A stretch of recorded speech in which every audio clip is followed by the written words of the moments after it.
Ajuda o papai a empurrar o vovô, bora. Não, vai na costa do vovô, não. Bora. Bora, força. Empurra, Paulo. Bora, Paulo. Bora, Paulo. Não, não precisa. Só brincadeira com o Paulo para ele aprender a tirar as coisas. Segura pro Paulo cair. Segura.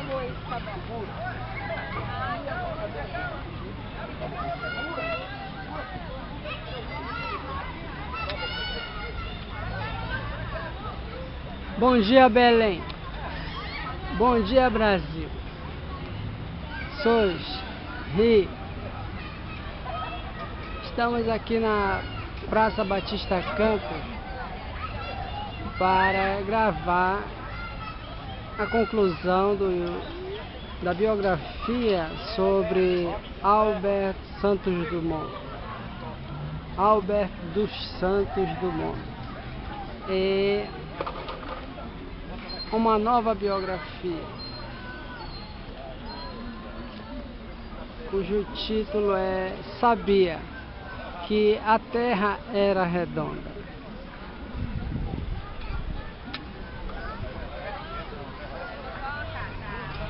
Vamos então dar início.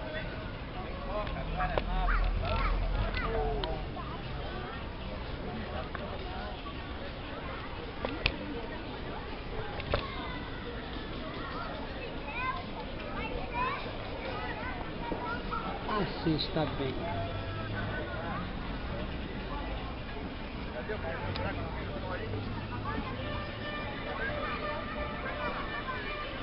Mas as suas naves aéreas estavam longe de ser perfeitas.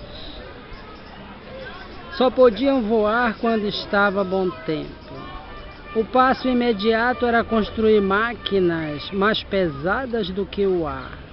Foi o que Santos Dumont conseguiu em 1906. Entre parênteses, os irmãos Wright só vieram a voar em público em 1908. Mais tarde, lançou os primeiros monoplanos que tiveram êxito. Eram construídos de bambu e seda japonesa e pesavam, incluindo o motor e o piloto, 100 quilos. Batizou-os o inventor com o nome de libélulas.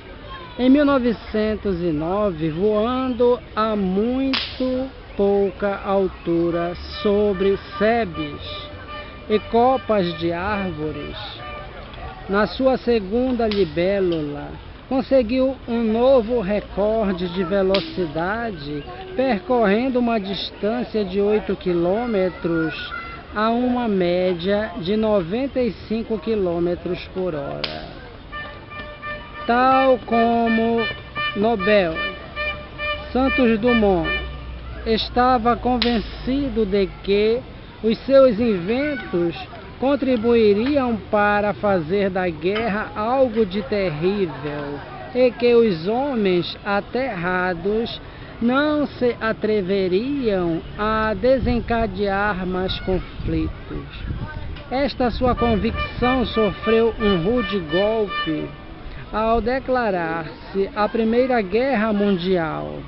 Santos Dumont isolou-se na sua casa das imediações de Paris, vítima de grandes acessos de neurastenia que se foram exacerbando a ponto de se sentir atormentado pela obsessão de que era o culpado da guerra. Em 1932, estalou em São Paulo uma revolta de pouca importância contra o governo brasileiro. Santos Dumont viu sulcando o céu azul da sua terra natal a enorme máquina de destruição que tinha concebido num dia risonho e longínquo, quando dera a volta à Torre Eiffel. Certo dia, um dos sobrinhos que o acompanhavam sempre deixou-o só durante alguns momentos. Quando voltou, já não o encontrou com vida. Pressentindo o pior, foi encontrá-lo na casa de banho, enforcado com a própria gravata. A influência de Santos Dumont todos a sentimos ainda hoje. A sua hábil propaganda deve-se indubitavelmente ao entusiasmo que o homem dos nossos dias manifesta pela aviação. Os aviões, que acrescentam hoje uma nova dimensão aos horrores da guerra, têm antepassados comuns no Santos Dumont número 1 e na Libélula. É pena que o pai da aviação não tenha vivido o bastante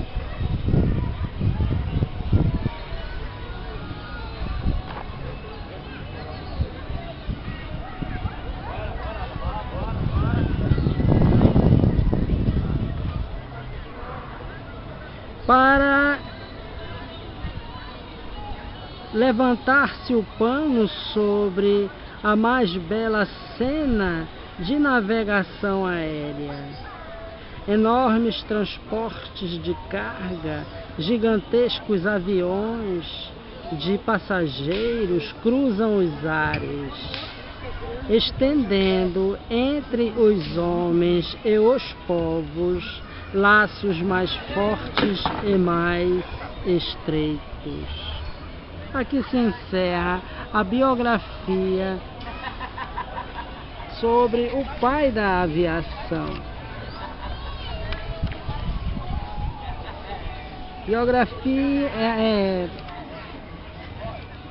uma história que até hoje, né, os cidadãos da América do Sul, em sua maioria, e muitos outros, né, pelo mundo, inclusive em Paris,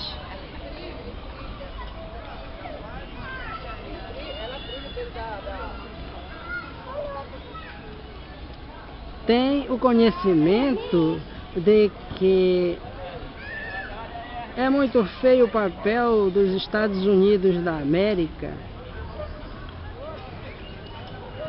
em ser o pioneiro em furtar do Brasil esta grande descoberta, né? E contribuição imensa para as relações sociais. O mundo inteiro sabe que os Estados Unidos se intrometem em todas as nações, e o quanto pode, a moda antiga dos demais países, né? Eles roubam para si os tesouros alheios. Isso sem nenhuma má intenção, sem nenhum preconceito de classe, de nações, e sabendo, né, que nem todo americano participa das faltas imensas, verdadeiros crimes, né, da política norte-americana.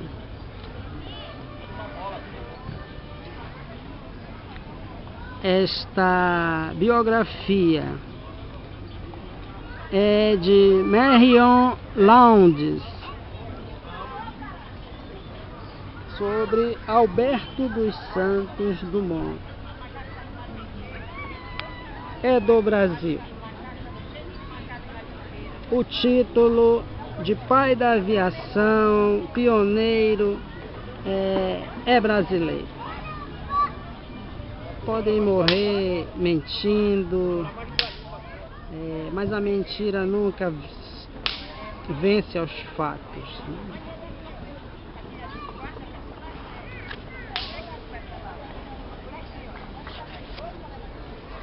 Sabia que a Terra era redonda. Por George Keynes.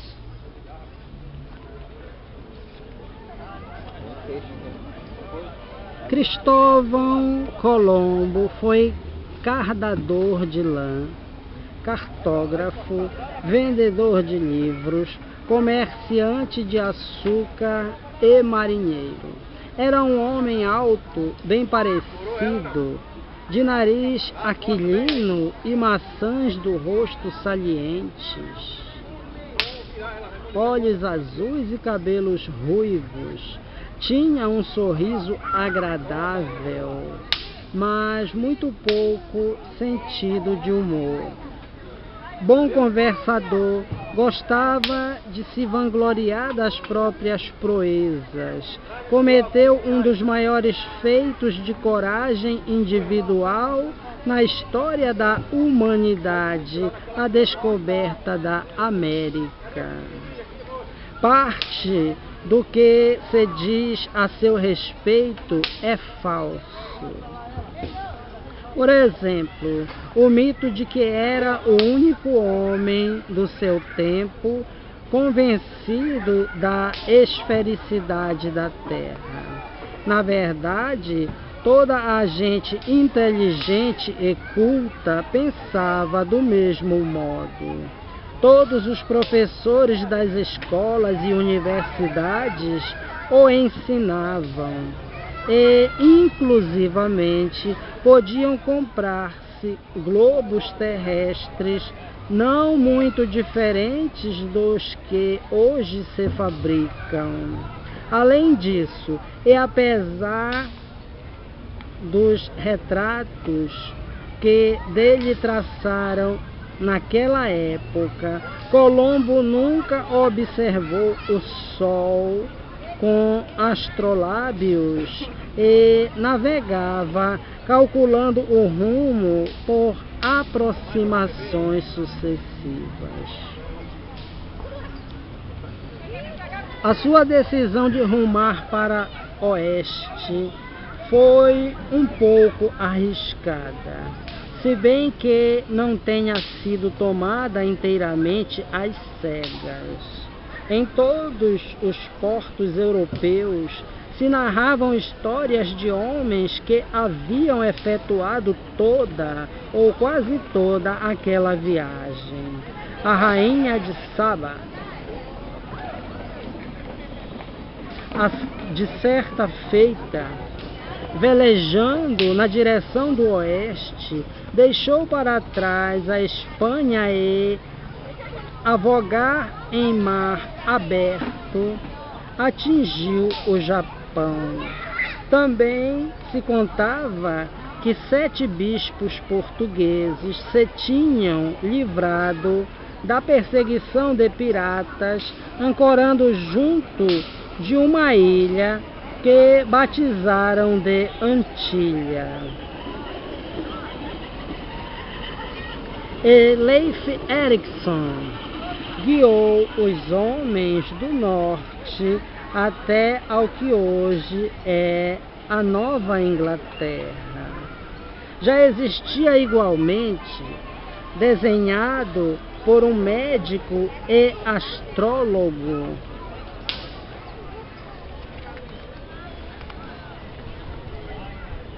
italiano chamado Toscanelli, um mapa que era considerado trabalho de confiança, e no qual se assinalava o Japão no sítio ocupado pela América, troncos de árvores exóticas e vários outros espécimes de flora desconhecida que se sabia não poderem ter crescido em África. Eram a miúde recolhidos no mar. Isto demonstrava claramente que, para lá dos horizontes conhecidos, existia uma terra à espera dos descobridores, mas ninguém se preocupou muito com isso, que se sabia, até que Colombo teve a sua ideia. Cristóvão Colombo nasceu em Gênova em 1451. Era o filho mais velho de um taberneiro e tecelão. Do que fez desde que nasceu até os 25 anos, pouco se sabe, a parte o fato de que trabalhava no tear de seu pai e de quando em quando navegava. Como Gênova era uma cidade-estado de grande tradição marinheira, o seu porto estava sempre a abarrotar de barcos, e a um jovem curioso e perspicaz deparavam-se imensas possibilidades de aprender as artes da navegação e a cartografia. Existem documentos de numerosas viagens de Colombo, entre as quais se destaca uma à Islândia, mas a sua digressão mais afortunada foi a que trouxe a Portugal. Fazia ele parte da tripulação de um barco que um navio francês assaltou e afundou. Ainda que ferido, Colombo pôde lançar-se ao mar e nadar até atingir Lagos, de onde partiu para Lisboa. Corria o ano de 1476. Lisboa representava a cidade ideal para todo aquele que sonhasse com o mar. No porto lisboeta, as mais assombrosas propostas de viagens e explorações recebiam apoio, e aí também se podiam obter conhecimentos de matemáticas, astronomia, construção naval e aparelhagem de velas. Em resumo, tudo o que necessitava saber um bom marinheiro. Colombo e seu irmão Bartolomeu montaram uma tenda onde vendiam mapas e o negócio prosperou. Depois, Cristóvão contraiu matrimônio com a filha de uma família rica, a qual desejava que ele se convertesse em membro estável da coletividade, esquecendo os seus sonhos de viajante.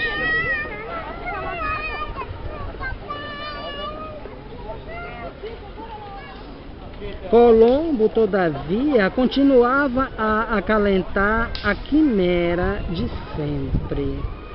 Obcecava-o a ideia de que, navegando em direção a oeste, se poderia escancarar uma nova porta para o Oriente, ideia que ele defendia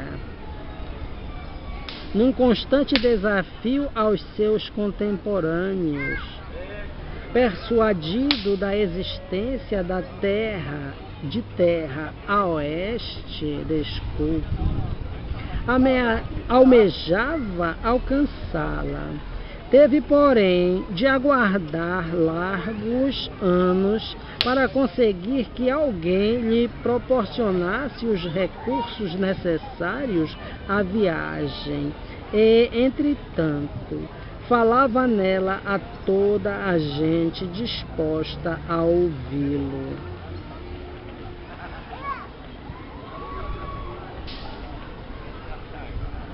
As 4 viagens de Cristóvão Colombo. Primeira viagem, 1492-93. Segunda viagem, 1493 a 96. Terceira viagem, 1498 a 1500. Quarta viagem, 1502 a 1504. Dom João II, rei de Portugal, interessou-se pelo projeto e expô-lo aos seus conselheiros. Estes, porém, repudiaram-no. O rei, no entanto, continuou a animar Colombo, até que um navegador português, Bartolomeu Dias, logrou contornar o Cabo da Boa Esperança e assim abrir a rota do Este para os tesouros do Oriente. Foi só então que Dom João II perdeu todo o interesse pelas propostas de Colombo. Este, quando sua mulher faleceu, depois de gastar quase todas as suas economias numas exéquias de espavento, partiu para a Espanha. Os reis católicos Fernando e Isabel empenhavam-se então numa guerra sem quartel contra os muçulmanos e, embora se dignassem amavelmente a escutar a proposta de Colombo, não a acharam merecedora de atenção urgente. Mesmo assim, a rainha Isabel simpatizou imediatamente com o navegador e concedeu-lhe uma pensão, uma espécie de adiantamento, enquanto os seus conselheiros examinavam o projeto.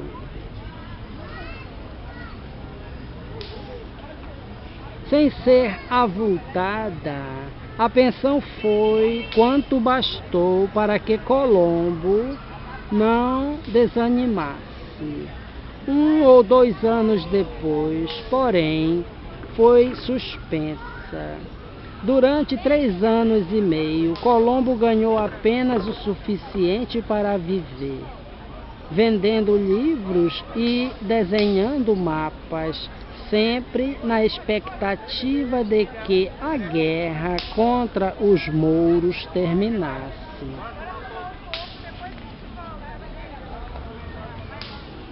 Os seus cabelos ruivos foram se enchendo de fios de prata.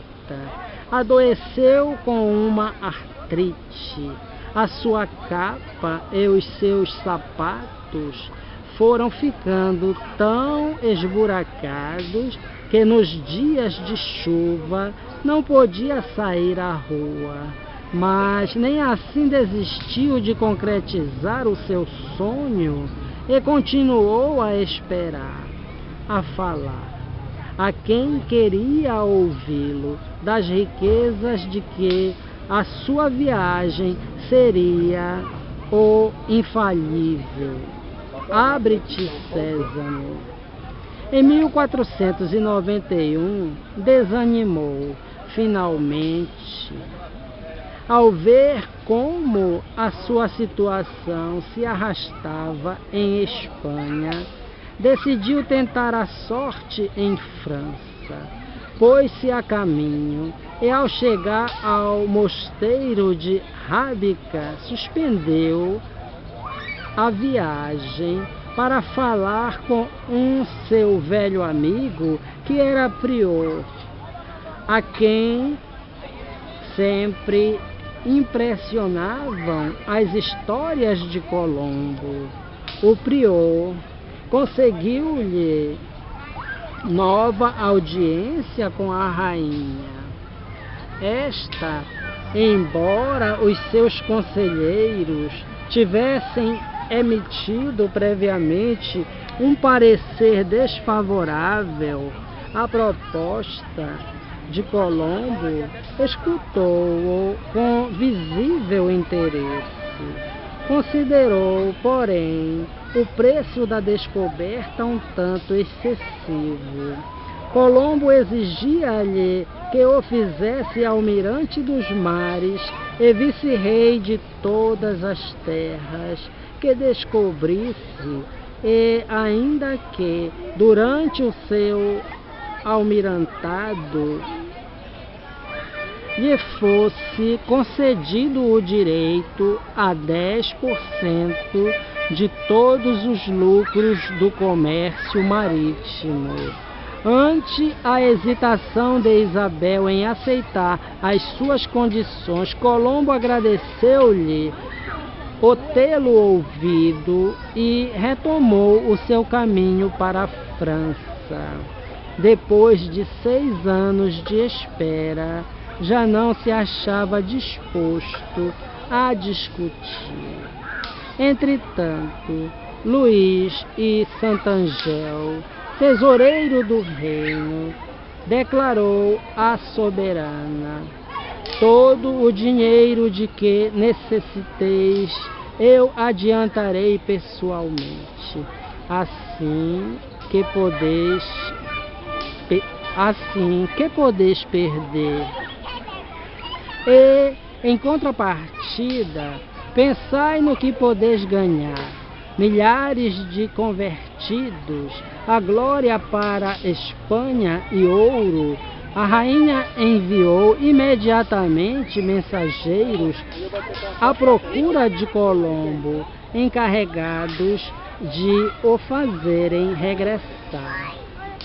A primeira viagem de Colombo custou a Isabel e Santangel o equivalente a uns 3.000 contos, e Colombo pediu pela sua participação cerca de 200.000 escudos. Os 3 barcos de Colombo, Pinta, Nina e Santa Maria, eram navios pequenos e sólidos que, com vento de feição, alcançavam velocidade de 6 a 7 nós.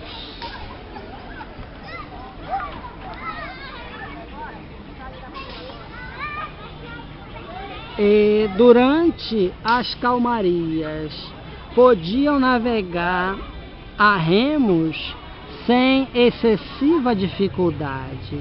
Cada um tinha o camarote para o capitão, mas a tripulação dormia na coberta, uma vez por dia, num pequeno forno instalado no convés. Preparava-se comida quente, abundantemente temperada com alho para que melhor se conservasse.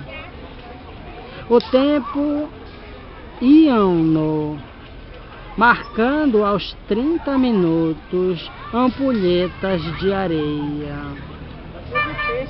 A tripulação dos 3 barcos era de uns 87 homens, incluindo 3 médicos, um dispenseiro, um intérprete e uma espécie de contabilista, encarregado pela rainha de tomar conta do ouro e das pedras preciosas que seguiam a bordo.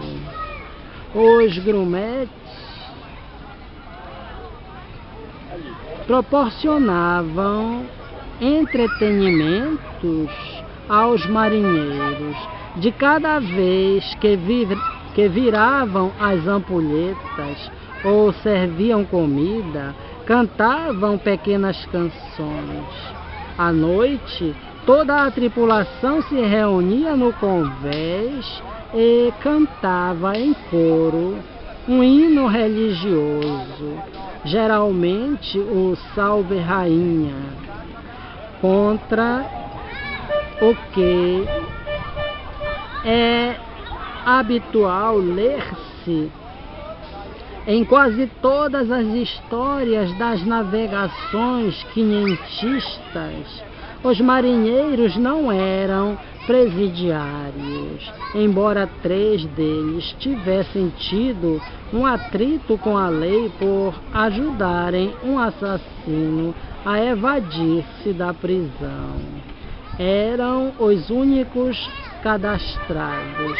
Todos os outros eram homens do povo que tinham aprendido a arte de navegar através de uma longa prática. A habilidade de Colombo para a navegação tornou-se um motivo de admiração para todos os navegadores que lhe sucederam. Os portugueses, nas suas tentativas para encontrarem uma via marítima para o Oriente, começaram por navegar demasiado a norte e cedo se lhe depararam os agrestes ventos do oeste. Colombo, ao contrário, principiou a navegar mais para sul e, desta maneira, desfrutou dos ventos favoráveis de este, que o impeliram com segurança através do oceano. Quando atingiu o mar dos Sargassos, cheio de algas, a maioria